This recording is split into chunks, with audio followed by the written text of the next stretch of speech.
Hey everyone, Romel here, and in this video, we'll be taking a look at the 7RYMS iRay DW20. This is a wireless mic kit that has everything you need to get you started with a wireless mic setup that you can use on your camera, your phone, or even your computer. For full disclosure, 7RYMS did send this out for review, but as always, that's not going to change how I look at a product. I'm always going to share my honest thoughts and opinions with you. If you did want to pick up one of these yourselves, I will have Amazon affiliate links in the description below. It retails for about $230 Canadian or 170 US dollars. In this video, we'll be going over what you get in the kit, the setup, as well as some sound tests in different situations. Right now, I am using the Sennheiser MKE600 into a Zoom H4n, but once we go through the unboxing and setup, I'll be switching over to these microphones so you can hear what it sounds like. Anyways, let's get to the unboxing so you see what you get inside this kit. Everything that you get in this kit is inside this padded case. The kit comes with 2 transmitters and a single receiver. There is the USB charger. You have one side that is USB-A and the other side is 3 USB-C connectors.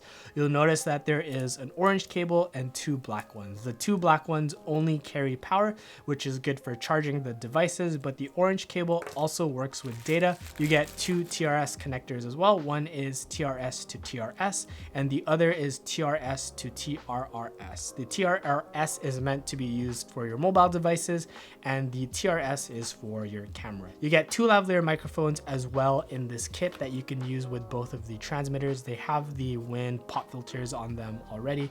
Speaking of the wind filters, you also get 2 dead cats that you can attach directly on the transmitter itself to block wind if you're going to be using it without a lavalier. As you saw, there is a lot that is included in this kit, and it's really nice that it all fits in here. So if you need to take it with you on the go, you can just pack it up and it's a relatively small footprint. Let's get this set up and you can hear what it sounds like once we move on to the camera. For the setup, it's actually really easy. All you have to do is turn on the microphones and they will automatically pair. So first I'm turning on the receiver and you'll see that the 7RYMS logo does pop up. And then you turn on the first transmitter and this will show up on the A channel. Hello, hello. As you can see, I'm talking into this. And then I will turn on the second one and you'll see that it is on both channels now. I will be recording this portion in stereo. One of the microphones I'll be talking into directly and the other one will attach the lavalier microphone so you can hear the difference between speaking directly into the transmitter versus speaking to the provided lavalier.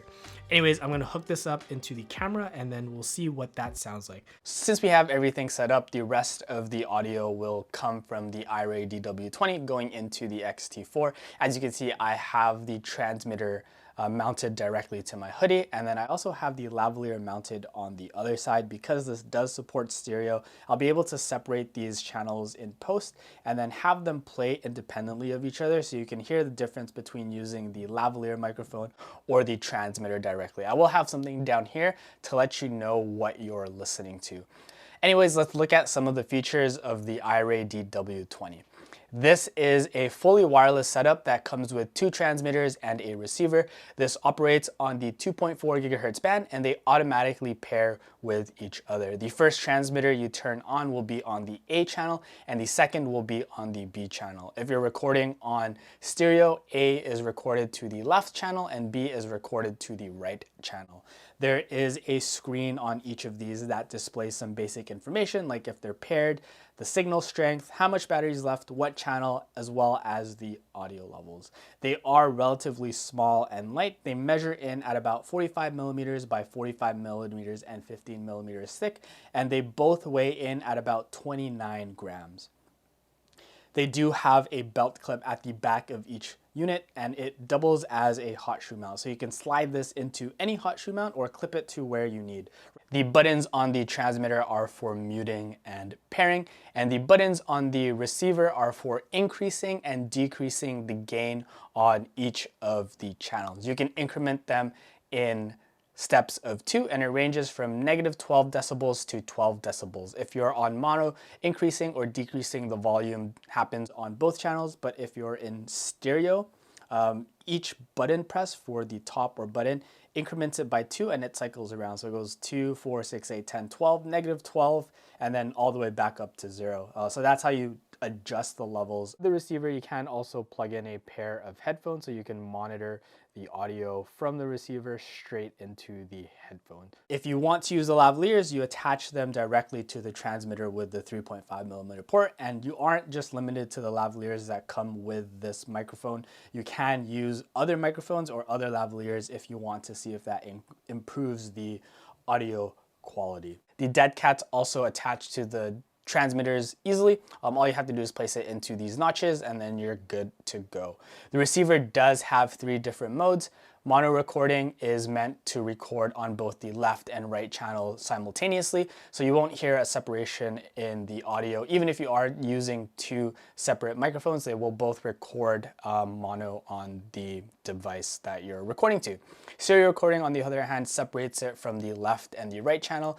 Like I mentioned earlier, A is the left channel, B is the right channel. So when you're listening to it in post, you're able to separate out the left and the right. So for example, since I do have 2 different setups right now, I will be separating this so you can hear the difference between the 2. And then the safety mode is you record mono tracks on each channel, but the B channel is 6 decibels lower than the main channel. This is especially handy if you're using it in an uncontrolled environment and you don't know if you're peaking or not. So if there's like extra noise, and you can use the safety track to recover some of that clipped audio. Also, if you do plug this in directly to your computer with the USB cable that has data, the orange one, this acts as an audio interface, so you can use this for your Zoom calls, use it in OBS or wherever you need. Here's an audio test so you can hear the difference between my typical YouTube setup, which is an MKE600 going into a Zoom H4n Pro, in comparison to both the transmitter itself and the lavalier going into the transmitter of the iRay DW20. This is me talking into the Sennheiser MKE600. This is going into the Zoom H4n Pro. This is what it sounds like in a normal talking head video. This is me talking into the transmitter of the iRay DW20 directly. This is what it sounds like in a typical talking head YouTube video setup. This is me talking into the lavalier microphone attached to the iRay DW20 receiver. This is what it sounds like in a usual YouTube talking head. Let me know in the comment section down below which you think sounds better. For these YouTube videos, I was previously using a Sennheiser G3 wireless system, but that got a little frustrating to use because every time I tried to record in this new space, there's always interference and there was really never any free channels, and I couldn't figure out why. I would scan and scan and scan, and no matter what, it would be 0 free banks. And if I did find a free bank, I would record, and then sometimes I would hear noise in post, and there's nothing more frustrating than filming a whole talking head portion and then listening to it and you can't even use the audio. I decided to go with the shotgun setup to reduce most of those issues, and I'm a little bit more consistent because I typically just stay in a fixed location, but something that a wireless lav system, and in my mind why I started with a wireless lav system, is that I didn't have to worry about being in a fixed spot. So for example, if I start the audio on the MKE600 and I switched over to my desk here and I just wanted to keep talking, say I had another camera set up and started to do a screen capture, I could still talk and describe what's going on without the audio sounding distant and a lot more further if I was using the MKE600. So I can just talk normal. It's like, hey guys, so this is how you set up your node server on your computer. This is how you use Premiere Pro. Check out my new audio setup for streaming. And I can even transition to my rig and it's all the same. I can move around a little bit more freely without really having to worry about the position of the microphone itself. So if that's something that you need, definitely take a look at a wireless lav system. But for my use cases, I'm mostly here. The other thing is, since this does come with 2 transmitters, I'll be able to conduct more interview styles easily. If there is another Vancouver Mechanical Keyboard meetup, I do plan on bringing this setup so I can interview all of the people there, ask them questions about their keyboard, their hobby in general, and something like this would be a lot easier because I can hold the camera and have the mic attached to me and I can ask questions and then they could just speak into the other microphone without having any issues. But here's like a quick example of a vlog style. I used this with my GoPro because I wanted to see what it would sound like. So this is just me pretending to vlog. Gotta go to Best Buy to return this guy. Kind of a preview of the audio setup. And I also decided to mic up my daughter when we went skating, so this is what it sounds like. Let's go round. Which way? This way?